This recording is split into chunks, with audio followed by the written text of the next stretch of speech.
En esta oportunidad, el tema que nos convoca es programación de servicios web con Java, a cargo del ingeniero Martín Vera Espinosa, quien es ingeniero informático con más de 13 años de experiencia profesional en el desarrollo de aplicaciones con tecnología Java en el rubro de tecnologías de información, comercial y telecomunicaciones.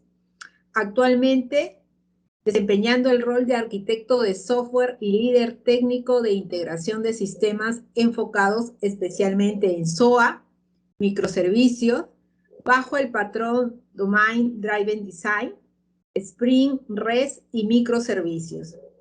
Experiencia en prácticas de gestión de servicio y TIL, marco ágil Scrum, Agile, Cloud y Business 4.0.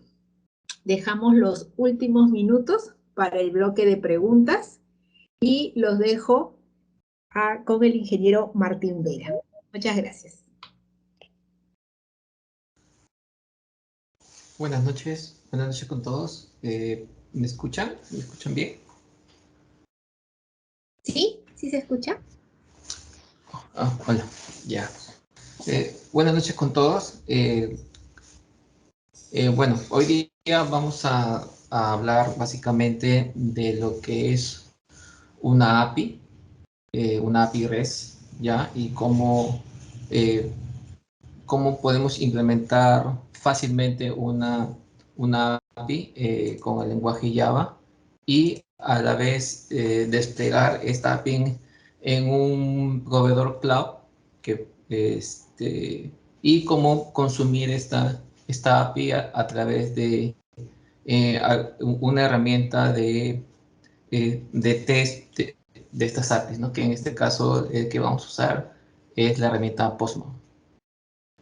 Ya, ok, entonces, a ver, antes de entrar al ejercicio que quiero mostrarles, ya, vamos a revisar dos pequeños conceptos básicos para poder entender cómo se implementa y bajo cuáles son las reglas, cuáles son las restricciones que tiene que tener nuestro componente para que nosotros podamos llamar o decir que es una API REST.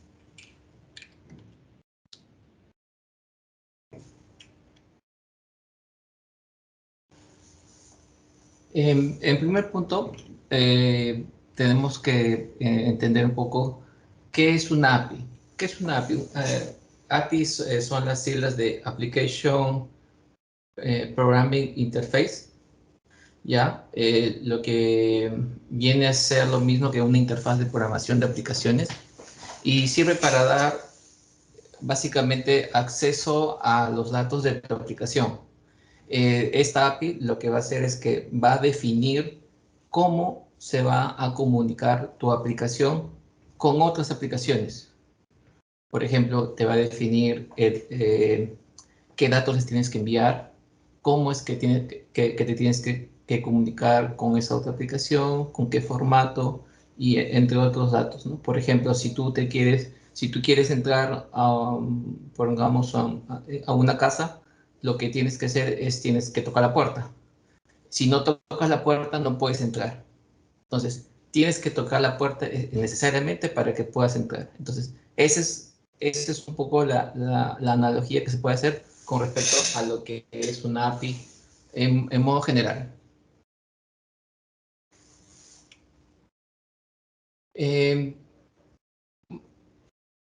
Existen algunas APIs que ya son muy conocidas, ¿ya? Como por ejemplo tenemos aquí lo que es las APIs que son de Facebook, de Instagram, de Twitter. Como no sé si se han dado cuenta que hay diferentes aplicaciones que te permiten loguearte con tu usuario de Facebook o tu usuario de Google. Entonces, para hacer ese tipo de comunicación es que Google o Facebook exponen una API. Y así es como aplicaciones externas que no tienen nada que ver con Facebook pueden utilizar los servicios de otras aplicaciones. Bueno, aquí les muestro las tres más conocidas, ¿ya? Por otro lado, tenemos lo que es REST. Lo que básicamente es REST es un tipo de arquitectura de desarrollo web, ya que se apoya mucho en lo que son los estándares HTTP, que utilizan los métodos HTTP, ya que en este caso los métodos HTTP son el get, post, delete, put. Ya, REST lo que nos permite es que nuestro componente, nuestro servicio web pueda ser utilizado por cualquier otra aplicación que pueda ejecutar o que entienda el protocolo HTTP. En este caso, esa otra aplicación puede ser otro servicio REST, eh, puede ser una aplicación de escritorio, puede ser ahora que hay muchos dispositivos que también tienen eso, puede ser un televisor, una refrigeradora, una cocina.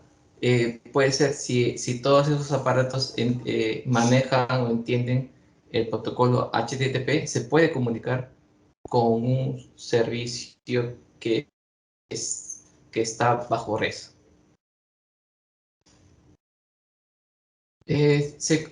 Para que tu servicio o tu componente eh, pueda decir que está bajo REST y que se pueda llamar que es un API RESTful, debe cumplir algunas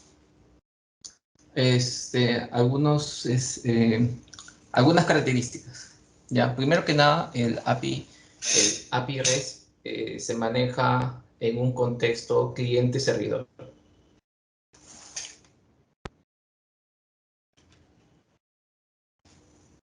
Ya, se maneja un cliente-servidor. Eso quiere decir que existe dos roles eh, muy, muy identificados, ya que tienen que existir para que el servicio REST pueda ejecutarse.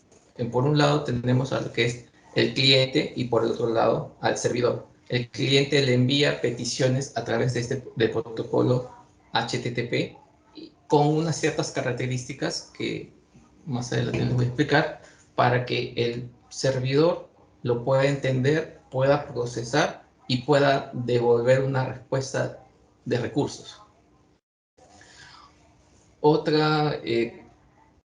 Otro punto que debe cumplir tu API para que sea RESTful debe ser una API que no tenga estado.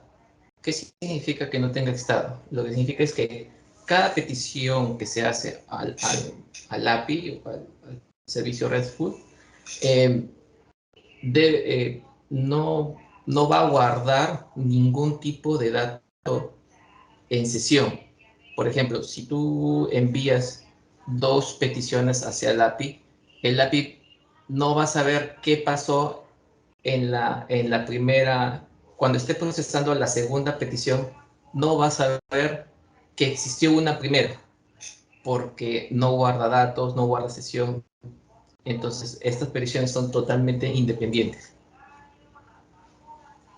Por otro lado, esta API podría también opcionalmente podría tener un tema de manejo de caché para que cuando son consultas muy repetitivas y son datos que no son muy volátiles, entonces se puede manejar un esquema de caché para que se pueda devolver esa información y para que el procesamiento sea mucho más rápido. Otro punto es que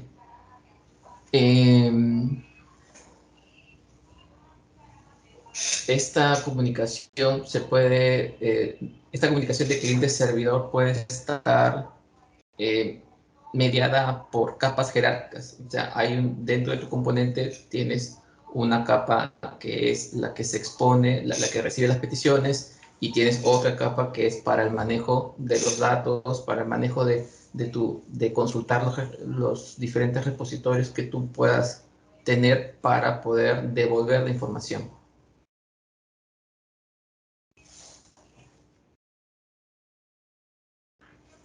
Por otro lado, ¿cómo es que tu API REST identifica qué debe para poder atender la petición que le estás enviando? En este caso, el API RESTful expone una URL, en este caso que nosotros le llamamos un endpoint. Ese endpoint está compuesto por tres cosas básicas, que es el verbo HTTP, una dirección URI única y seguido de los datos. En este caso, el verbo HTTP, como les mencionaba, los más utilizados son el GET, que se utiliza para obtener datos, para consultar información, el POST, que se utiliza para lo que es crear nuevos recursos en el repositorio, put y patch, que se utilizan para lo que es la actualización de esos recursos, y el delete, que es para eliminar un recurso específico. Y por último, estos dos componentes que son cliente y el servidor funcionan como una caja negra. Eso quiere decir que el servidor no sabe sobre qué plataforma, o no sabe qué tipo de tecnología maneja el cliente. Como les mencioné, un API RESTful puede ser utilizado por cualquier tipo de máquina que entienda o que pueda procesar el protocolo HTTP. Desde una aplicación, un software, hasta un aparato que podría ser un auto, una cafetera, una cocina, que ahora, bueno, ya vienen con una tecnología muy avanzada y que pues, bueno, puede hacer este tipo de ejecuciones a través del protocolo HTTP. Los televisores, por ejemplo, que ahora se conectan mucho a través de los softwares que los mismos proveedores crean, por dentro se están comunicando a través de APIs. Y lo mismo sucede con el servidor. El cliente no sabe cómo lo procesa. Por el lado del servidor, el API puede estar desarrollado, implementado N, en N lenguaje de programación. Puede ser un Java, puede ser un .NET, Node.js, pues, serverless, X lenguaje de programación, y en X lugar. Puede ser puede estar desplegado en Azure, en Google Cloud, en Alibaba, en cualquier lugar.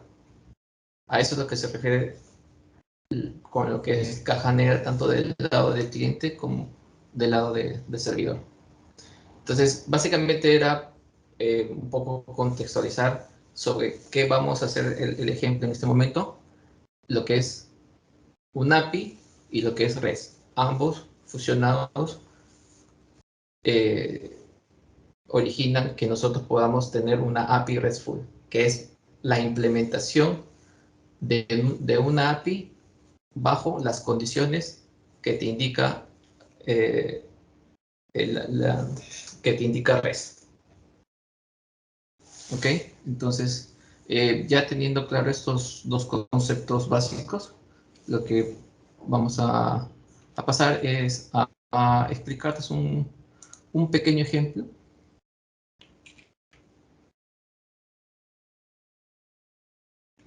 Ya, y luego les paso a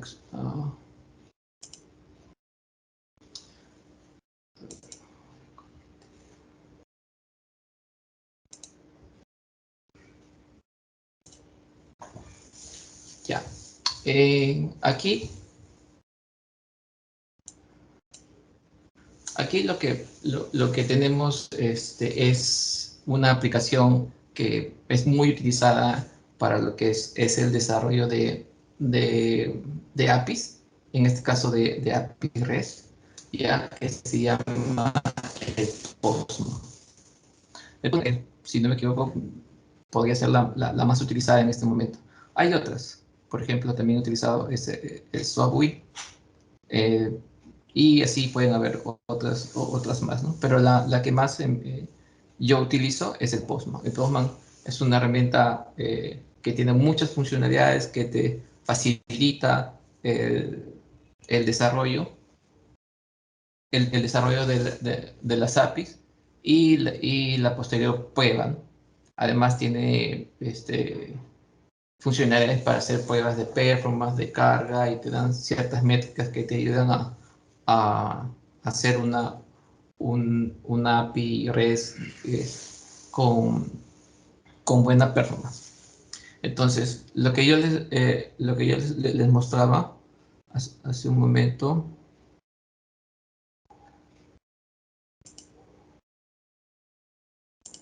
Ya, yo les decía, ¿no? En este caso, este es un servicio REST que es de un proyecto en el que estamos trabajando, que básicamente nos devuelve una información de tipos de documento, ¿ya?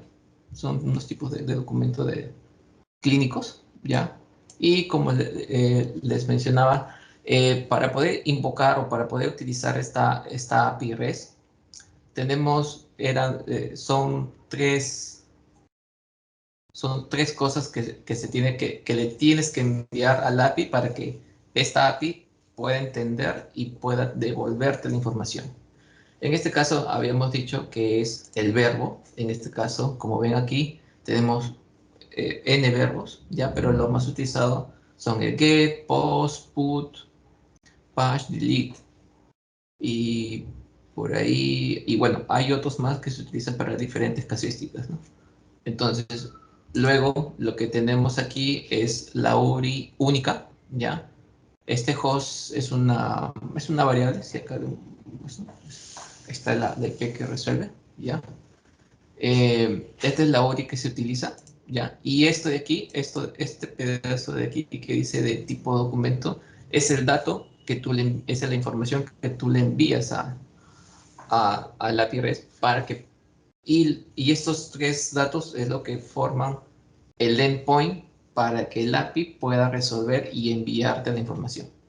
En este caso, a ver, vamos a ver, lo voy a ejecutar, ¿ya? Y como ven, aquí lo que me devuelve es una cierta cantidad de información, ¿ya? Que aquí a ver, aquí esta API lo que me devuelve es una lista de tipo documento en un formato JSON, ¿ya? Este formato es el más utilizado para lo que es la implementación de API RESTful, ¿ya? Porque es descriptivo, y lo principal es que pesa el tamaño de las tramas o de la información, es baja, ya, porque no tiene muchos textos, no tiene muchos caracteres adicionales para que se pueda entender.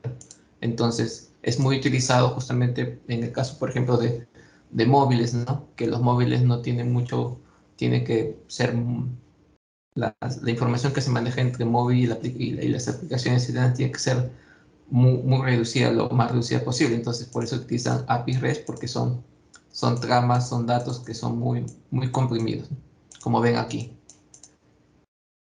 Aquí, otro dato que podemos ver es que, bueno, es un formato JSON, ¿ya? Y también aquí hay otros datos que vienen ya de parte de lo que es el protocolo HTTP, donde indica, otro punto importante aquí es que al ser protocolo HTTP me devuelve un código HTTP. Existen varios códigos HTTP para definir para, para, para identificar el tipo de respuesta que le vas a dar al cliente. En este caso, el grupo de 200, porque hay 200, 201, 204, todos son de los que son, que se consideran OK. En este caso me ha devuelto un código 200 y un código OK. Hay códigos 504, que es servicio no disponible, y así. Entonces, esta es la información que también me da. Aquí pueden ver el tamaño de toda esta información. Acá lo pueden ver, que es 47K. Y el tiempo de respuesta. Entonces, por eso le decía que esto nos ayuda mucho a ver la performance de nuestra API. Y también, bueno, hay otros datos donde se especifica que son, por ejemplo, el tipo de respuesta que tenemos. En este caso es un JSON, ¿ya? Los métodos que están permitidos por esa API. Si yo le mando un método que no está dentro de esto de acá, el API me va a devolver un error. Y así sucesivamente hay más información que me devuelve como parte de la respuesta que yo estoy solicitando. Hay otros tipos de invocación, ¿ya? Por ejemplo, a ver, ¿dónde puedo encontrar?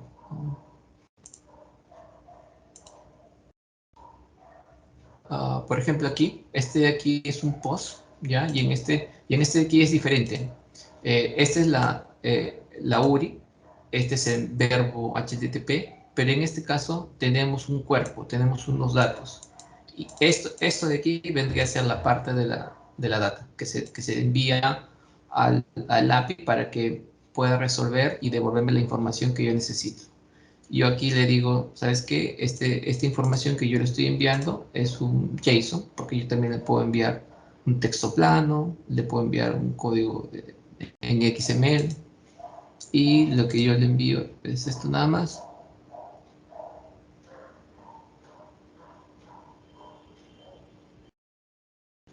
Le hago el send y espero un poco a que me resuelva. Oh, está demorando un poco.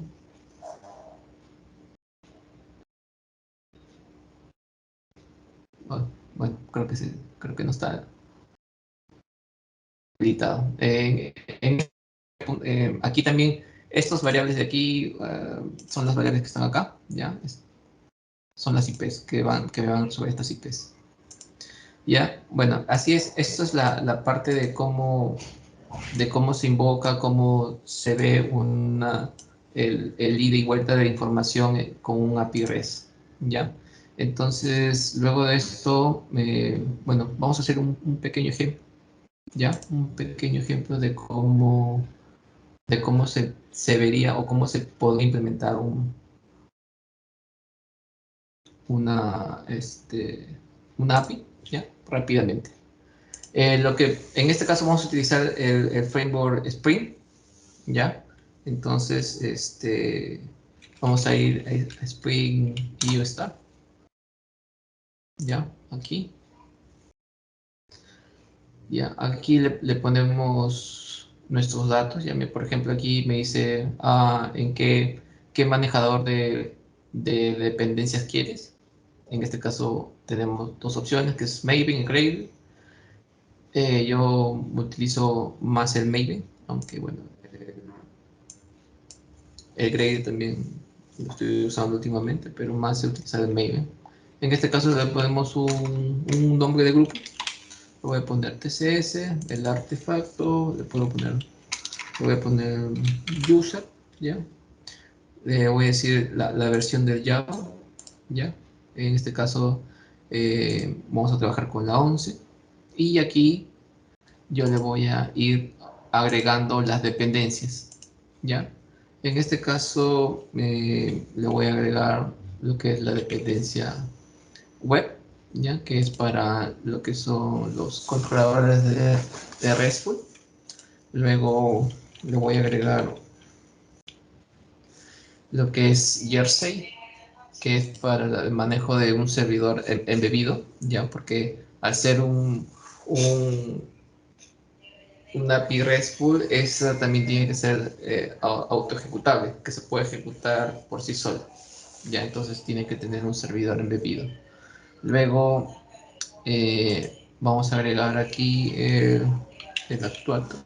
Ya, este actuator, ya, si bien nuestra API REST puede devolver la información correctamente, ejecutarse correctamente, esta API normalmente está dentro de todo un ecosistema de arquitectura de microservicios. Entonces, cada microservicio debe poder ser monitoreado y una forma fácil de exponer datos para realizar ese tipo de monitoreo es utilizar esta librería que es el Actuator, que te expone métricas y datos de cómo está la salud de tu servicio. Es más, te dice que si tu servicio está levantado o no. En un momento vamos a ver un ejemplo de este Actuator. Entonces, luego de esto, creo que esto es lo que podemos utilizar por ahora. Ya, le damos generar aquí y va a bajar un zip. Ya, y aquí está mi proyecto. Ya, entonces, lo que vamos a hacer, voy a poner aquí. Lo voy a descomprimir aquí. Y luego lo que voy a hacer es cargarlo en una consulta. ¿Se puede ver el texto o agrando? ¿Me pueden confirmar eso, por favor? Está un poco pequeño, si lo puedes agrandar, por favor, Martín. Y ya, ok, voy a agrandarlo.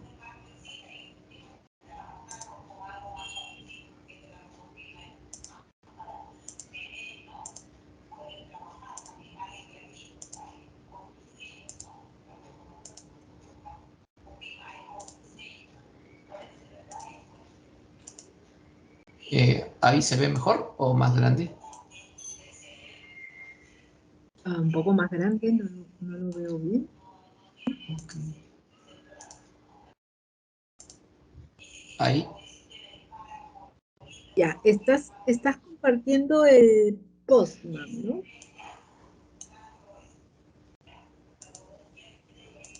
Es- Ah, está- Estamos viendo la de Postman.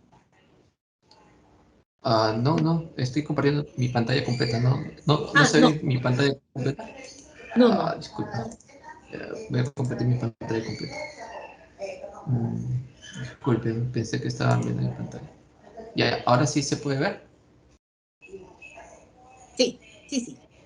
Ya, entonces, entonces voy a un poco explicar lo que hice aquí. Pensé que estaban viendo esta pantalla.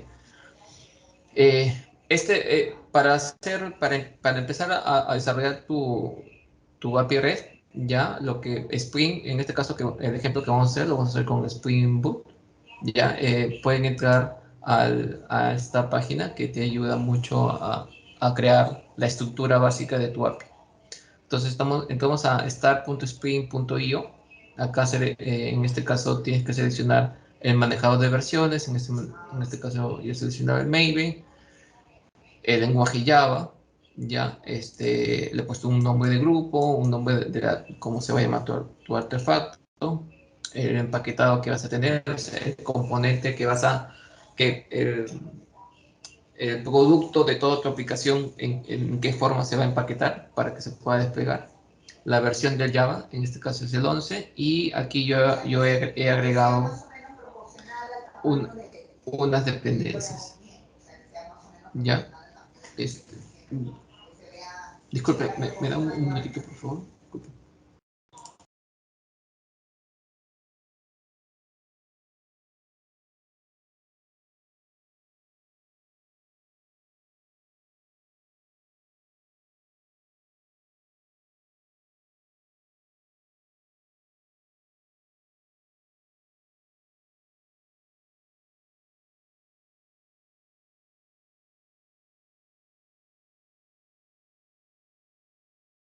Ya, listo.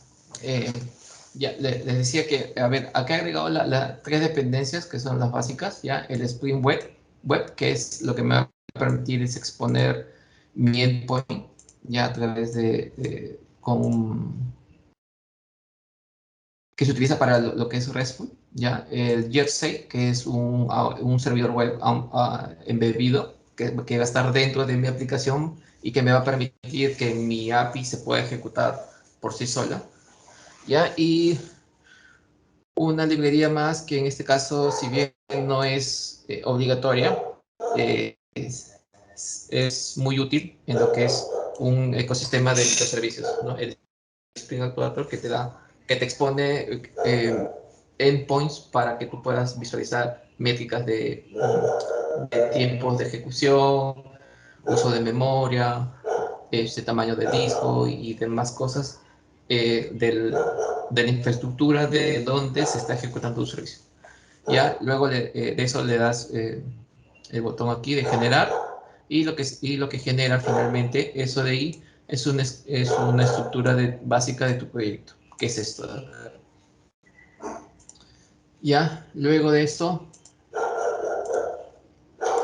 eh, lo importamos. Ya, lo voy a importar aquí. Este IDE es el Eclipse, ¿ya? Hay otros IDEs que se utilizan, puede ser el Nevin, puede ser Visual Code o el IntelliJ, que ahora también está siendo muy usado. Pero yo más me acomodo con el Eclipse en este caso. Entonces, seleccionamos File, le doy en el Import, ¿ya? Acá selecciono la carpeta Maven y le digo que voy a importar un proyecto existente. Aquí lo que yo le voy a dar es la carpeta donde está mi proyecto, lo selecciono y aquí, como ven, se automáticamente detecta mi archivo pom.xml donde está toda la configuración de Maven y me pone el nombre del componente que se va a crear. Simplemente le doy Finish y aquí está, ¿no? Vamos a borrar este de acá y este de acá para no confundir. Ya, ok. Entonces, esta es la estructura básica de mi proyecto. ¿Ya? A ver, vamos a ver qué se ha generado acá. Aquí, a ver, esta de aquí es la clase principal del Spring, de mi API. Lo que hace Spring aquí es que con esta clase y con esta anotación, ya con esta anotación le dice que al Spring que cuando se empiece a ejecutar, qué clase o qué aplicación debe ejecutar Spring. Y en este caso, esta es parte del framework, le digo run y le digo que ejecute la clase user application. Eso es lo que básicamente hace esto de acá. Y esto es lo que permite que mi aplicación se levante. Entonces, lo que nosotros vamos a hacer ahorita es crear un bin, ya vamos a crear un bin que diga, no sé, user quizás. Ya, user, y aquí le podemos dar uno, vamos a poner 3 campos, nombre, o bueno, puede seguir acá.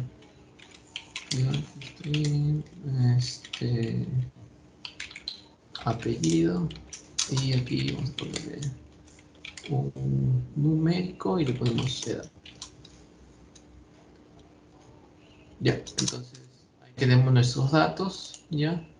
Y aquí lo que podemos hacer, que esta IDE nos ayuda también mucho, es para autogenerar algunos métodos que nos va a permitir acceder y setear los valores, ¿no? Si ven aquí, se ha generado automáticamente get name, set name. Get name se forma así porque es un estándar en Java, ¿no? Es get y el nombre de la propiedad. con la primera letra en mayúscula. Para el set es lo mismo, ¿no? Set, el nombre de la propiedad. Y es por eso que luego se puede autogenerar. Ya, entonces, luego de eso, luego que hemos creado nuestro bin, ya, vamos a crear nuestra clase que va a recibir las peticiones. Ya, aquí le vamos a decir qué tipo de controlador es. Ya, es un REST controller. Y le voy a decir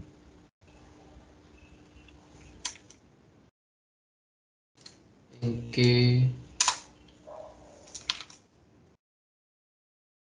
URL va a estar. Le voy a decir que vas a estar en la URL user. Con eso yo le estoy diciendo, ¿sabes qué?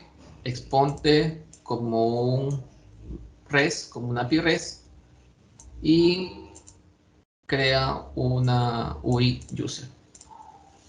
Ahora lo que yo voy a hacer aquí es crear un método. Ya vamos a ver.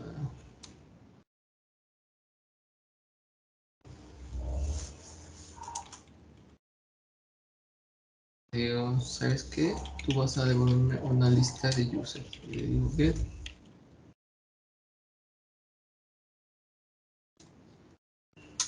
Acá le pongo.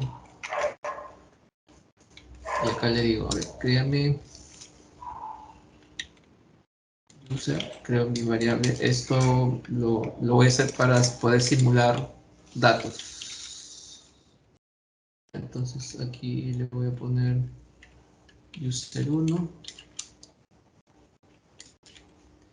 y user 2. Vamos a poner user 1.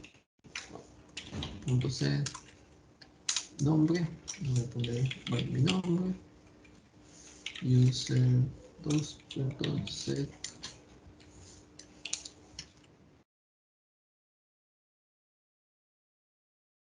apellido, voy a poner mi apellido,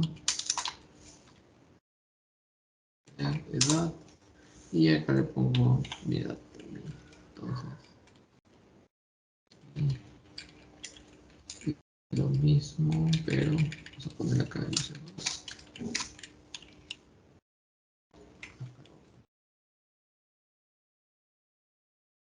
Mi esposa, para que ya. Voy a hacer es crear una lista de user.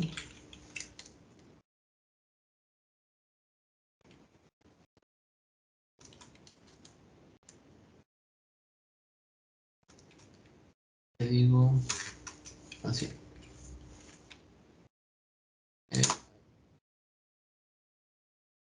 Ya, ahí y le digo, ¿sabes qué?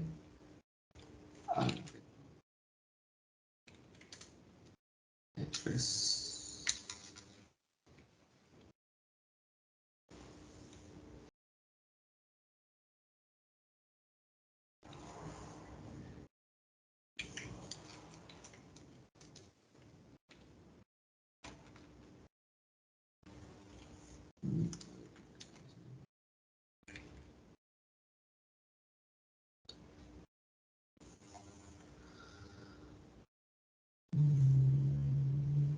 porque creo que tenía un ejemplo. Vamos a ver. Es este de acá. Ya. Punto. Le digo OK y le digo la lista. La lista. Oh, no, perdón. Ya. Por ejemplo, este IDE te ayuda mucho para hacer este tipo de cosas, ya que te da, por ejemplo, si le das control barra espaciadora, te salen los métodos que tiene esa clase. Con control shift o te organiza automáticamente los imports, estos imports de aquí, te los organiza. Por ejemplo, mira, si lo que yo hago es esto, mira, lo borro, salen errores y simplemente hago un control shift O y lo agrego. Agrega los que sean necesarios. Y los que no sean necesarios, que los que se sombrean en amarillo, los borro. Ya, entonces con esto debería funcionar. Ya, aquí, básicamente esto es lo que me va a devolver, ya es, en este point me va a devolver esta lista de usuarios en un formato JSON. Ya, entonces aquí le tengo que poner que va a ser, que va a responder a este a un get mapping. Ya, y aquí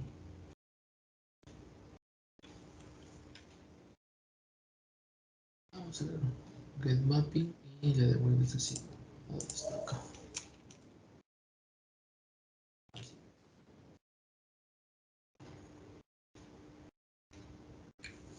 A ver, vamos a probarlo. Después de esto, de hacer esto, simplemente le doy acá, le doy al application y le doy run.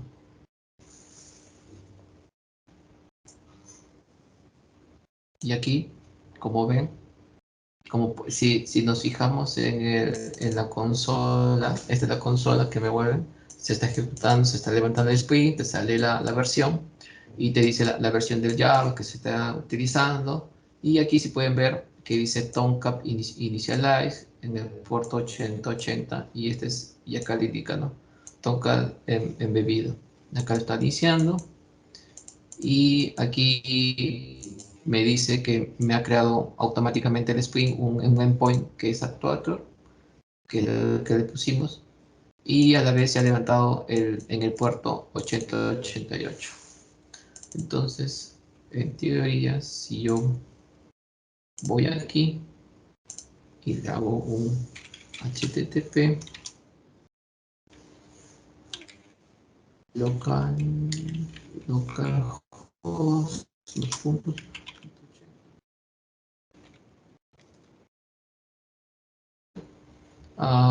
me debería traer los datos. No sale. Bueno, ¿por qué no sale?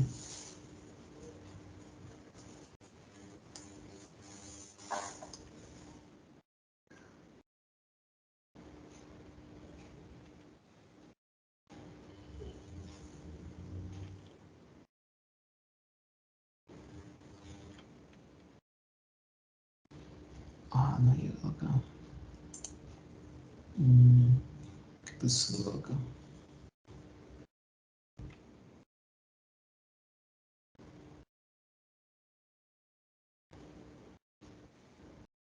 A ver si queda el camino.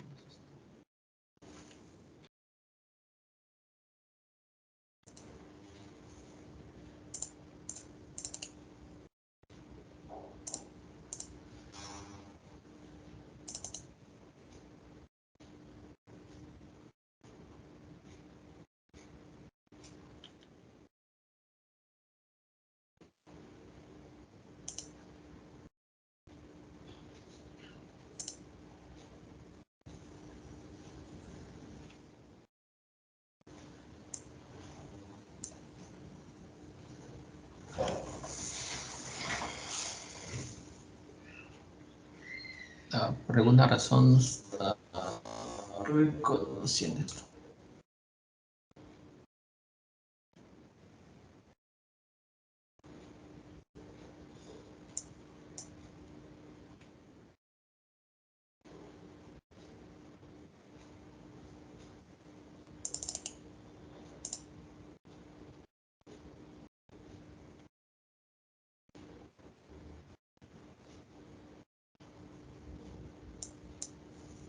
Vamos a ver aquí.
Bueno, parece que no lo reconoce.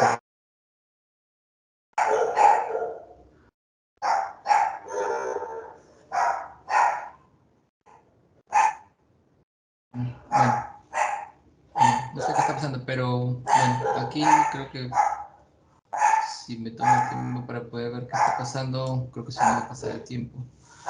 Entonces, a ver, entonces les, les recapitulo básicamente lo que he hecho aquí, ¿ya? Lo que he hecho aquí es crear mi aplicación, ya con Spring, que esto me va a decir qué tiene que ejecutar cuando levante, ¿ya? Lo otro, lo que he hecho es crear mi bin. En este caso, yo le creo un bin simple nada más, user. En este caso, aquí puede ser cualquier clase que ustedes necesiten, ¿no? En este caso, lo normal es que creen los bins de acuerdo al mapeo de la base de datos que tiene, que es lo que necesitan hacer, consultar la base de datos y traer información y mapearlos en las clases. Lo que hice aquí es crear el endpoint, ¿ya? A través de qué URL se va a exponer el API. Con este de aquí es para poder diferenciar los diferentes tipos de métodos que yo puedo tener. Yo puedo tener aquí get mapping, puedo tener... hay otros que son, por ejemplo, vamos a ver aquí, hay post mapping, también hay put mapping. Entonces cada uno de esos se mapea a los verbos HTTP que les había mostrado aquí, ¿ya? Que son estos de aquí. A través de eso, entonces, va a ser que se mapee que si yo le pongo aquí get, él va a llegar va a llegar a este método que tiene get, ¿no? Y va a ejecutar este método y va a ejecutar toda la lógica que yo tenga aquí. Ya, entonces lo que aquí yo intenté simular es que esto sea mi capa de datos, por así decirlo, que es mi base de datos. Esta base de datos puede ser en cualquier lugar, ya, y simplemente creo mi lista y lo devuelvo. Lo que debería salir es algo como esto de aquí, ¿no? Es este res con los datos de los usuarios. Ya, bueno, a manera de complemento, ya, este servicio que está aquí, que estamos viendo aquí, ya, este de aquí en este momento está desplegado en Azure, ya, en este caso yo lo he desplegado en Azure Cloud, ya, como es parte de un proyecto que está en curso. Y nosotros lo que necesitamos aquí es, ya se ha utilizado más más servicios que conforman toda la arquitectura de microservicios, ¿no? En este caso hay table storage, se utiliza Kubernetes para hacer como, como plataforma para el despliegue de los servicios, para la ejecución. Ya dentro de Kubernetes, por ejemplo, en este caso nosotros hemos desplegado unos microservicios que son los que me están respondiendo aquí, que son estos de aquí. Aquí, por ejemplo. Aquí, por ejemplo, ese de ahí específicamente es este de aquí. Es este de acá, el que me está respondiendo. Por ejemplo, aquí, ¿lo pueden ver? ¿Dónde está? Aquí, ¿no? 52, 10, 149, 253, sí, eso debe ser aquí. Este de acá, acá está el IP. Este IP es la misma que este IP de acá. Y por eso es que me está respondiendo esto de acá. Entonces, esto de desplegarlo en Kubernetes es lo más común para lo que es API RESTful y microservicios, bajo una arquitectura de microservicios, ¿no? Aquí, no sé si esta de aquí, a ver.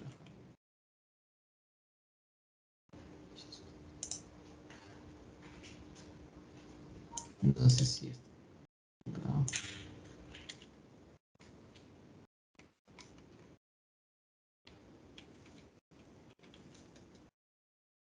Ahí está, esto es lo que quería. Este web service tiene, por ejemplo, la librería Actuator y, por ejemplo, lo que dice este de acá es un endpoint autogenerado, ya, que lo que básicamente te dice es si tu servicio está levantado para recibir peticiones. Lo que básicamente esto te dice nada más, te dice app, nada más. Es app. Entonces, si es app, significa que tu servicio está recibiendo peticiones y las está pudiendo procesar. Esto de aquí, a pesar que es un dato, es un dato simple, esto de aquí se utiliza mucho para lo que es el monitoreo de las API RESTful. Tengan en cuenta que una API bueno, está dentro de todo un ecosistema y pueden haber pues cientos de APIs, ¿no? Entonces, ¿cómo monitorear si está caído uno o no? No puedes estar probando uno por uno. Entonces, existen plataformas de monitoreo de monitoreo de APIs y que hacen un request a estos endpoints para verificar si es que cada uno está levantado o no. Y ya eso es de una forma automática y a la vez tiene otros datos más. Por ejemplo, aquí, a ver, esto de lo que tiene, bueno, esto de acá no tiene nada. Y bueno, el gel nomás creo que está habilitado aquí. Este de acá. Por ahora está habilitado este de acá. Entonces, eso es lo que, bueno, eso es lo que les quería mostrar hoy. Espero que le haya sido de utilidad. No sé si tienen alguna consulta. Muchas gracias, Martín. A ver, por favor, los que quieran hacer alguna pregunta, pueden levantar la mano, pueden activar su micro, también lo pueden dejar por el chat. Karina, sí, ¿puedes activar tu micro, Karina? Sí, ingeniero, buenas noches a todos. Una consulta, ¿cuánto sería el costo de mantener un API? O sea, incluyendo lo que es el soporte, porque sí, escuché que le brindan un soporte a las APIs. No sé si, creo que ahí van dos. Una, ¿cuánto es el costo que tomaría a una organización emplear un API, ¿no? Para las atenciones que puedan tener en ventas, algo así. Y el segundo, si también el soporte respectivo, ¿no? A las APIs. Ok, ok. A ver, em, a ver, cuando uno, cuando uno planifica, planifica hacer un proyecto basado en API REST, ya lo que tiene que considerar es primero es sobre qué plataforma lo vas a desplegar. En este caso, lo común o lo que se estila hoy en día es desplegarlo en algún proveedor cloud.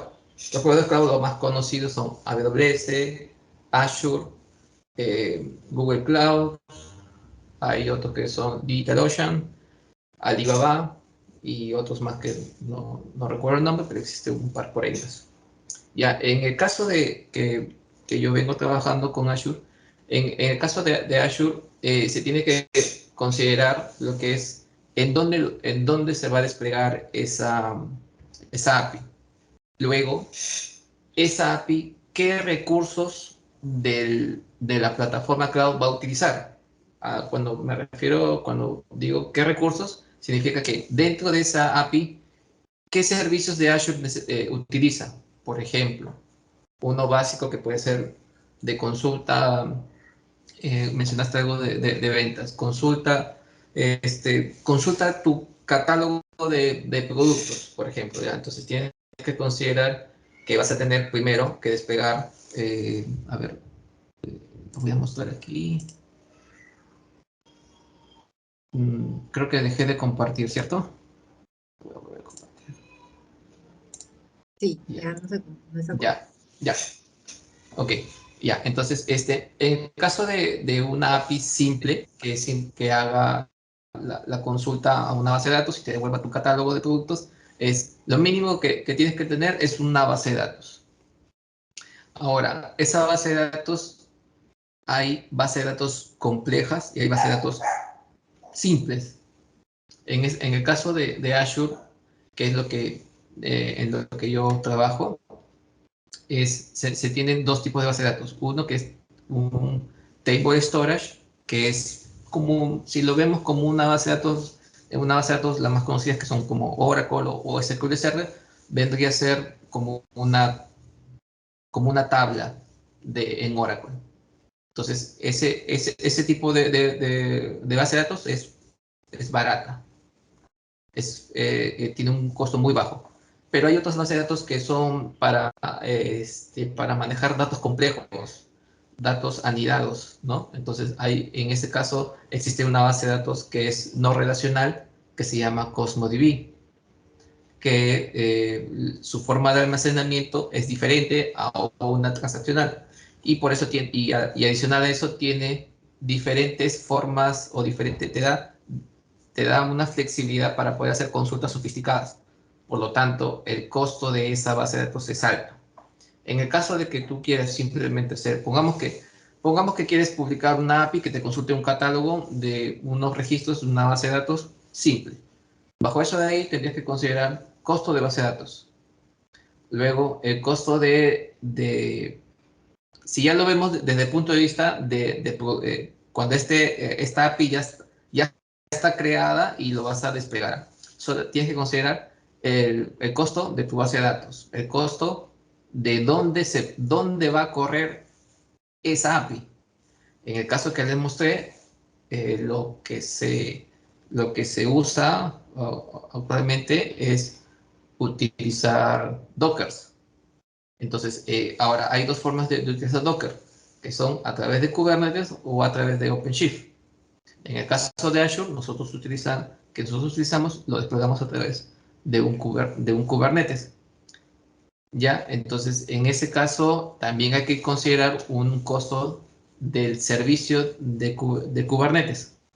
Pero a la vez, si tu servicio es altamente transaccional, o sea, que va a soportar una cantidad inmensa de información, supongamos que es un API de Amazon, por así decirlo, ya Amazon pues recibe millones de consultas al día, entonces tienes que desplegar en un Kubernetes y no solamente vas a desplegar una sola versión del API, ¿no? Tienes que desplegar el API API con los recursos suficientes para que pueda soportar esa cantidad de transacciones. ¿Qué quiere decir recursos? En el caso de, tiene que tener disco, memoria, CPU, ¿ya? Entonces, eso va a hacer que a más transacciones, más recursos y obviamente más es el costo. Entonces, para que tú sepas el costo que tiene tu API, depende de muchos factores. Depende de la complejidad de tu servicio, qué tanto lo vas a utilizar y para qué y cómo quieres almacenar esa información. Entonces, tienes que tomar en cuenta esos puntos principales y adicional a eso, cómo vas a monitorear esa API, ¿no? Si tu API es crítica para tu negocio, por ejemplo, si es un catálogo, imaginemos que el API de catálogo de Amazon se cae, no puedes vender nada. Entonces eso es un API crítico y lo tienes que tener monitoreado, pero al milímetro. Eso quiere decir que tienes que hacer toda una implementación para monitorear esa API. Entonces, tienes que son varios costos que se van sumando y que al final eso es lo que te cuesta a ti mantener y dar solo el soporte para tu API que vas a crear y que vas a poner en algún cloud, ¿no? Ese es ya cuando está en producción, ¿no? Fuera, por detrás, obviamente hay un tema de planificación, desarrollo, implementación,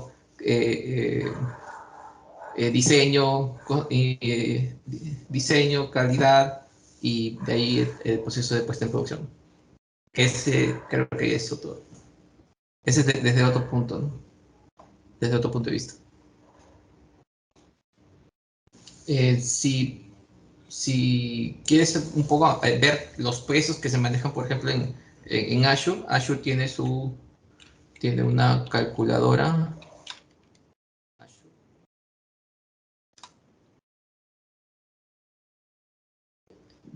Aquí.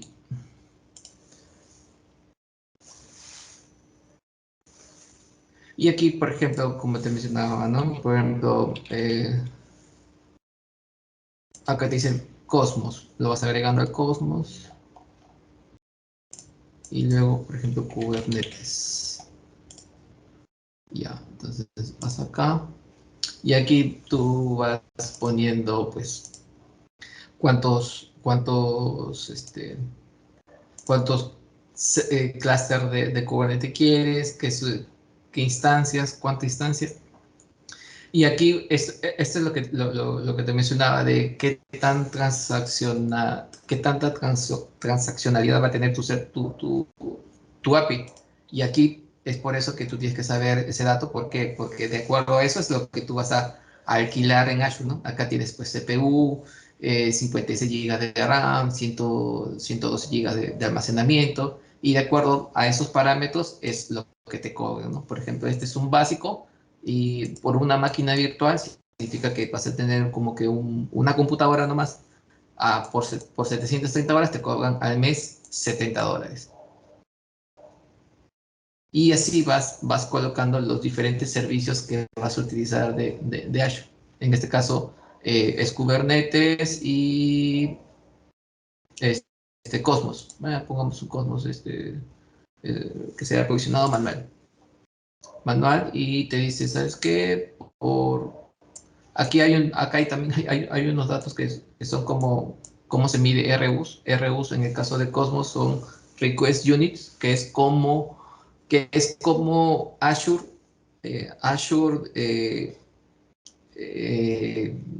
te da el costo por cada consulta que le haces al Cosmos.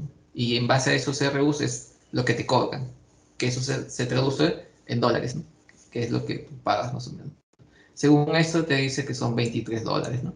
Y así, con otros servicios más que posiblemente puedas utilizar, vas agregando en esta calculadora y en base a lo que tú necesites, te va a dar un costo aproximado de lo que te cuesta que tu servicio, que tu API REST se ejecute en Azure. Lo mismo tiene para Amazon y lo mismo para Google, ¿no?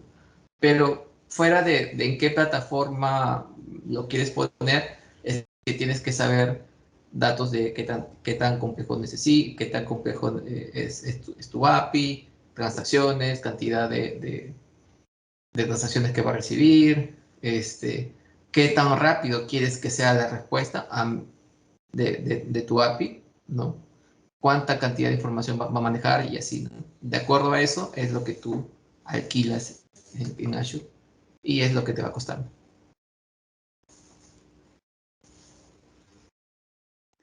Gracias, ingeniero. Bien. Gracias, Karina, por tu pregunta. Bien, veo que no tenemos ya más preguntas. Hemos llegado al final del webinar. En nombre de nuestro director de escuela, ingeniero Rubén García, le agradecemos, Martín, por la presentación del día de hoy.